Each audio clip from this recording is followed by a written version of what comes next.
မင်္ဂလာပါရှင်ခင်ခင်အင်ချမ်းမြားပါဒီအိမ်လေးကိုမှတ်မိကြသေးလားရှင်ဒီအိမ်လေးဟာဆိုရင်ကျွန်တော်ရှေ့ post တစ်ခုမှာပေါ့နော်ကျွန်တော်သိန်း2000နဲ့မှ45သိန်းခေါ်ထားတဲ့အိမ်လေးပေါ့နော်ကဲဒီအိမ်လေးကိုအခုကပိုင်ရှင်ကရောင်းချင်တာဖြစ်တဲ့အတွက်ဈေးတန်းအမှန်လေးပြောင်းခေါ်လိုက်ပါပြီရှင်သိန်း1800ကိုမှညှိနှိုင်းထက်ရှိပါဦးမယ်ရှင့်ကဲကျွန်တော်ကိုဈေးတန်းနေများတယ်ခေါ်တာများတယ်ဆိုပြီးတော့ပြောနေတဲ့အကိုတယောက်ရှိတယ်ပေါ့နော်အကိုလားအမလားတော့မသိဘူးပေါ့နော်ကဲအခုတော့18နဲ့ညှိနှိုင်းချထားပေးပါတယ်ရှင်ကဲဒီအိမ်လေးကဆိုရင်တကုတ်စိတ်ကန်း85ရပ်ကွက်ထဲမှာပါကျစလာလမကြီးရဲ့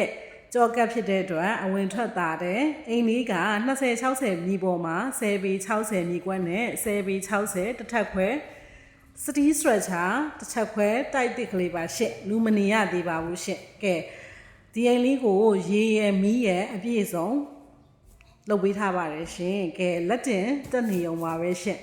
ဘေးက10ပေ60မြေကွက်ဖြစ်တဲ့အတွက်